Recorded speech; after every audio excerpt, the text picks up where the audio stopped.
Pace di nuovo. Voglio subito, fratelli cari, passare a leggere la parola del Signore. Voglio insieme a voi aprire la Bibbia nel Libro dei Giudici, al capitolo 10. Con l'aiuto del Signore faremo delle riflessioni sul capitolo 10. In particolare inizieremo la nostra lettura dal verso 6, Libro dei Giudici, capitolo 10, dal verso 6.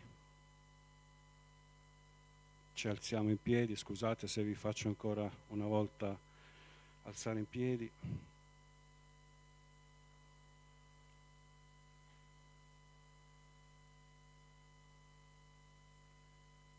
Sento ancora qualche Bibbia sfogliarsi.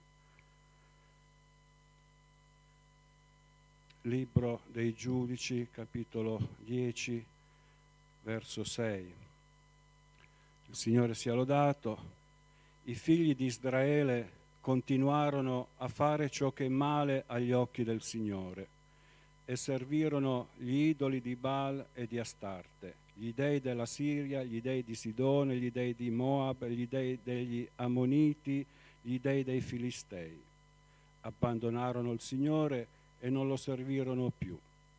L'ira del Signore si accese contro i figli di Israele ed egli li diede nelle mani dei Filistei e nelle mani dei figli di Ammon. In quell'anno questi angariarono e oppressero i figli di Israele. Per 18 anni oppressero tutti i figli di Israele che erano di là dal Giordano, nel paese degli Amorei, in Galad. I figli di Ammon attraversarono il Giordano per combattere anche contro Giuda, contro Beniamino e contro la casa di Efraim, e Israele fu in grande angoscia. Allora i figli di Israele gridarono al Signore e dissero: abbiamo peccato contro di te, perché abbiamo abbandonato il nostro Dio e abbiamo servito i vari Baal. Il Signore disse ai figli di Israele: non vi ho liberati dagli egiziani, dagli Amorei, dai figli di Ammon e dai Filistei? Quando i Sidoni, gli Amalechiti, i Moabiti vi opprimevano e voi gridaste a me: non vi liberai dalle loro mani? Eppure mi avete abbandonato, avete servito altri dei, perciò io non vi libererò più. Andate a gridare agli dei che avete scelto, vi salvino essi nel tempo della vostra angoscia. I figli di Israele dissero al Signore: abbiamo peccato, facci tutto quello che a te piace, soltanto te ne preghiamo, liberaci oggi. Allora tolsero di mezzo a loro gli dei stranieri e servirono il Signore, che si addolorò per l'afflizione di Israele. Fino a qui la lettura della parola del Signore. Accomodatevi, fratelli, poi voi con tranquillità potete continuare a leggere il rimanente del capitolo, di come il Signore ha liberato Israele. Innanzitutto è una semplice riflessione che voglio condividere con voi, che mi ha ispirato questo capitolo del Libro dei Giudici.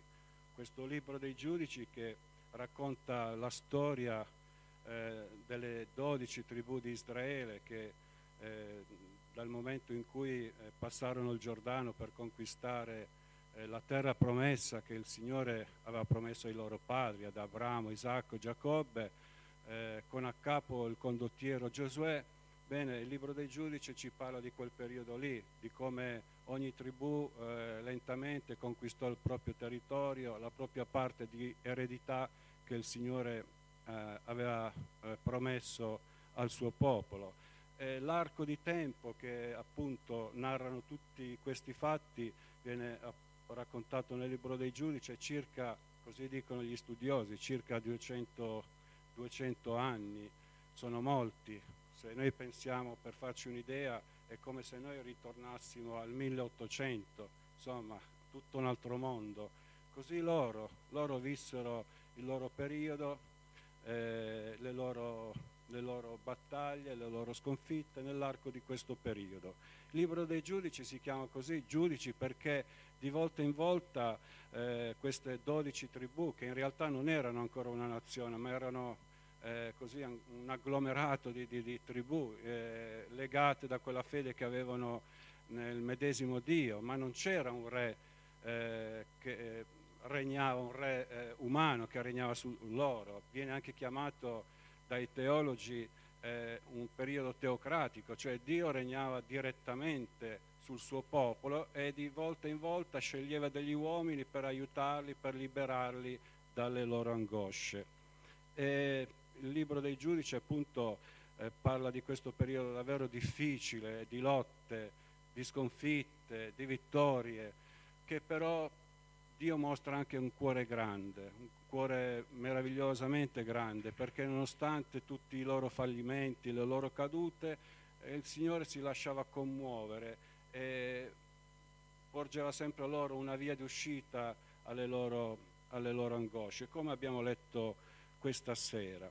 Questa sera voglio parlarvi di un segreto, che poi alla fine non è un segreto, scoprirete che sapete benissimo le cose di cui io questa sera vi parlerò.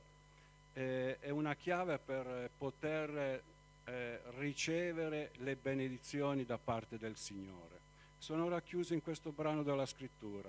Noi abbiamo visto in questo caso Israele che è angariato da 18 anni questi popoli che il Signore aveva comandato di scacciare, di liberare quei territori che Dio aveva donato al suo popolo. Loro non lo hanno fatto. Una volta che ogni tribù aveva bene o male conquistato un certo tipo di territorio, si era accasato, avevano lasciato ancora tanti di questi popoli che erano idolatri, servivano questi dei stranieri, i Baal, il quale offrivano dei culti che erano orrendi, in abominio davanti al Signore, e il Signore non voleva assolutamente che il suo popolo copiasse o che addirittura ponesse fede in questi Baal di questi popoli pagani, ma abbiamo visto che purtroppo questo accadde.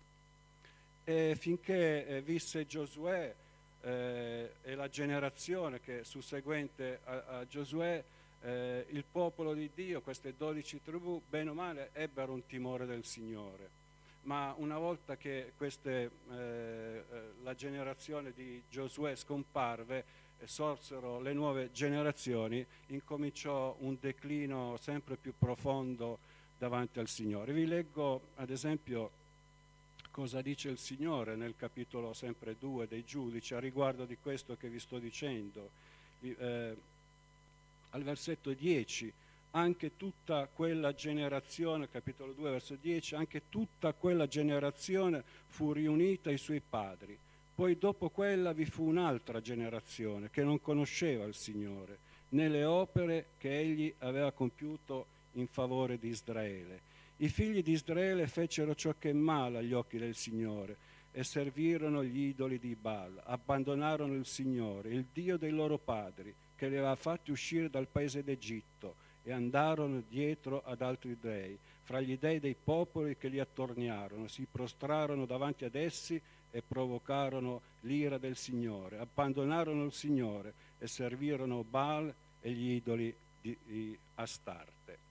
Quindi, fratelli cari, vedete il contorno di questo episodio, questi 200 anni come sono trascorsi? Sono trascorsi tra alti e bassi, tra sviamenti e ritorni al Signore, e il Signore nella sua misericordia suscitava, ogni qualvolta il suo popolo tornava a Lui, suscitava dei giudici, questi uomini così consacrati a Dio che diventavano un po' come dei Giosuè che Dio utilizzava per combattere contro questi popoli in favore del popolo del Signore.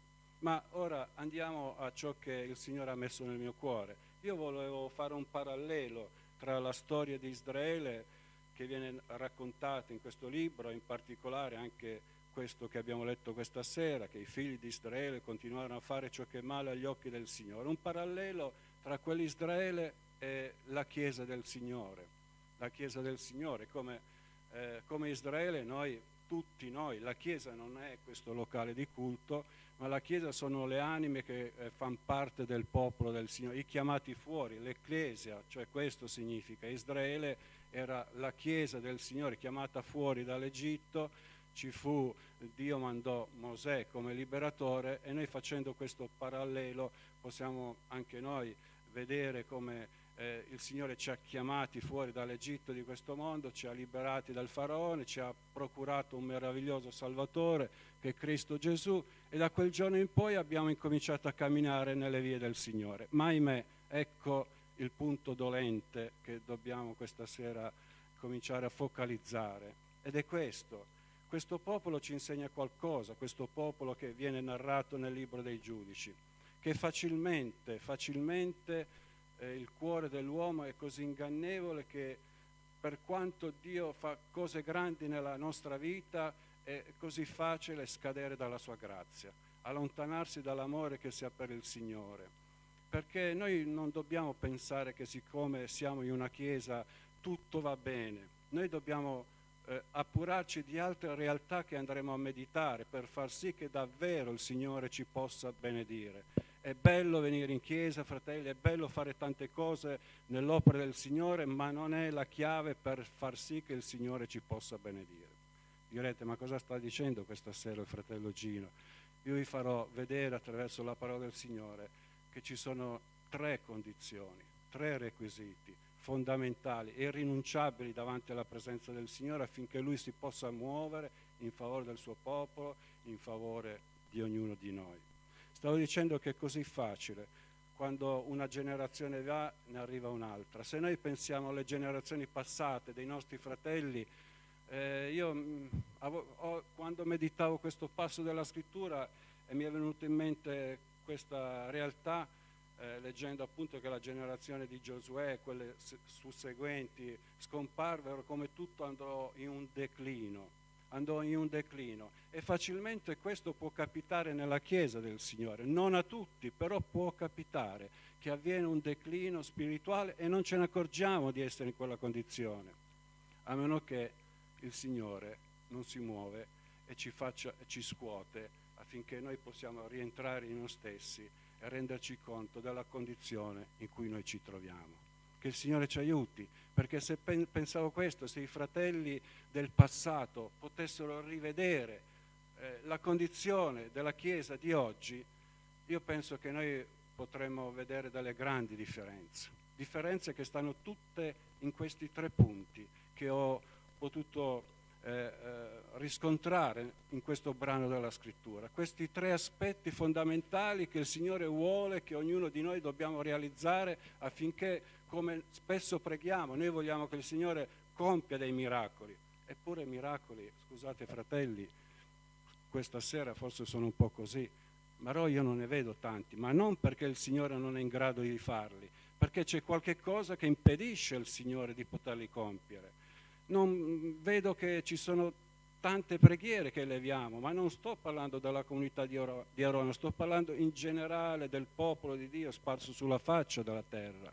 Fratelli, noi dobbiamo avere il coraggio di guardarci in faccia, guardare in faccia la parola di Dio e accettare tutto il consiglio della parola di Dio, perché è per il nostro bene. Stavo dicendo che c'è un segreto per far sì che noi possiamo ottenere le benedizioni del Signore.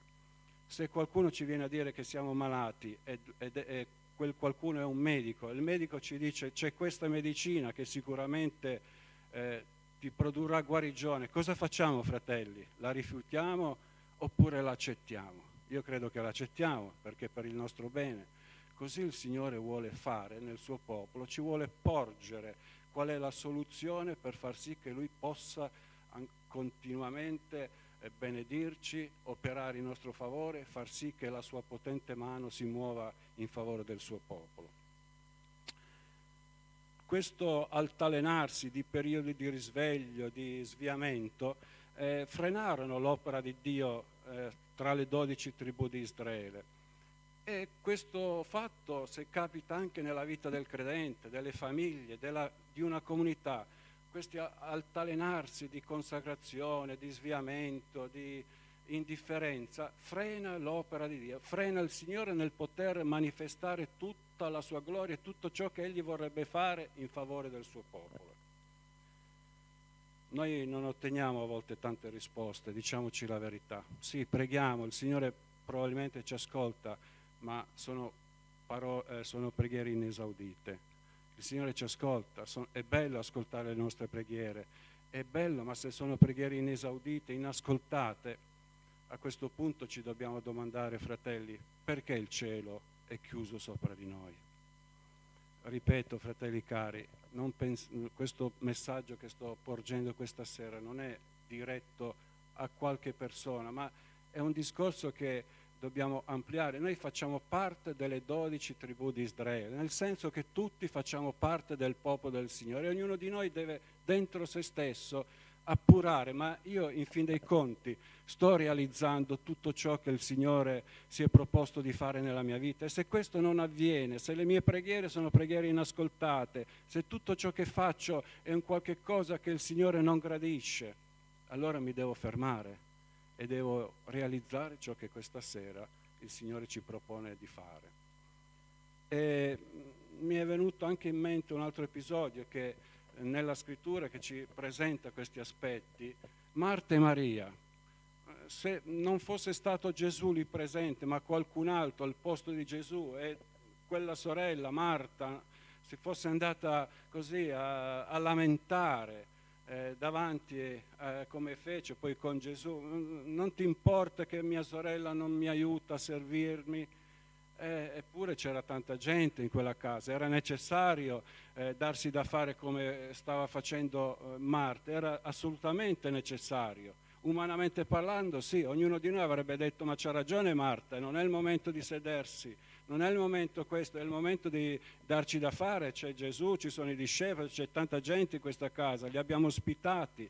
Eppure è rimasta molto delusa Marta, e purtroppo molti rimarranno delusi, molti rimarremo delusi, fratelli, davanti al Signore un giorno, se non apriamo i nostri occhi, gli occhi che il Signore ribalta il concetto che noi abbiamo di Lui e del modo di servire Lui e del modo di camminare con Lui, perché Marta reputava che stava compiendo qualche cosa di importante. Ora non voglio invitare alla pigrizia, però quando Gesù rispose a Marta non rispose in modo favorevole, ma disse: Marta, Marta, tu ti affanni, ti inquieti di molte cose, ma c'è una sola cosa che è importante: tua sorella ha fatto la scelta migliore. E allora qual è la scelta migliore? E la scelta migliore è quella che noi dobbiamo fare come fecero gli israeliti in questo capitolo 10 dal verso 6 che viene narrato. 3 condizioni del cuore che bisogna realizzare assolutamente, fratelli, perché è buono fare tante cose nella casa del Signore, nell'opera di Dio, ma non so se questo è ciò che piace davvero al Signore, perché il Signore piaceva ciò che stava facendo Maria, una parte che non le sarà tolta. E allora non tutto ciò che noi facciamo può piacere al Signore. Dobbiamo allora fermarci un attimo e dire: io non voglio sprecare il mio tempo, io voglio fare esattamente ciò che piace al Signore, ciò che vuole il Signore. Non voglio battere i pugni nell'aria. Sì, li batto i pugni, ma sono nell'aria. Faccio tante cose, ma sono cose che il Signore mi sta dicendo: ti affanni, ti inquieti per molte cose. Ma Signore, ma io ti sto servendo. Sì, mi stai servendo, ma non ti interessa di colui che tu stai servendo. È più importante ciò che tu stai facendo di ciò che dovresti fare verso colui che tu stai servendo. Ritorniamo al popolo del Signore. Brevemente, questo popolo, per far sì che il Signore si mosse a compassione in quella situazione davvero, davvero drammatica, fratelli cari, dove per ben 18 anni furono angariati, dovettero fare alcune cose per far sì che il Signore finalmente venne in loro soccorso. Innanzitutto il popolo del Signore, in questo caso ci viene detto che al verso 10 si umiliarono davanti al Signore. Questa è la prima condizione, fratelli. Questa è la condizione di un cuore che piace al Signore: umiliarsi davanti a Dio, non nascondere più le cose. Il verso 10 dice: allora i figli di Israele gridarono al Signore e dissero: abbiamo peccato. La prima condizione, la prima chiave che è importante che ogni credente realizzi nel suo cammino di fede davanti al Signore è che si deve umiliare davanti al Signore. Bisogna umiliarsi. Esternarono davanti a Dio tutta l'umiliazione del proprio cuore, confessarono il loro peccato. E noi sappiamo che se questo avviene c'è una promessa da parte del Signore. Se il mio popolo, sul quale è invocato il mio nome, si umilia, prega, cerca la mia faccia, torna indietro dalle sue vie malvagie, io lo ascolterò dal cielo, io lo ascolterò. Quindi vuol dire che prima il Signore non ascoltava, perché non era di fronte a un cuore umiliato.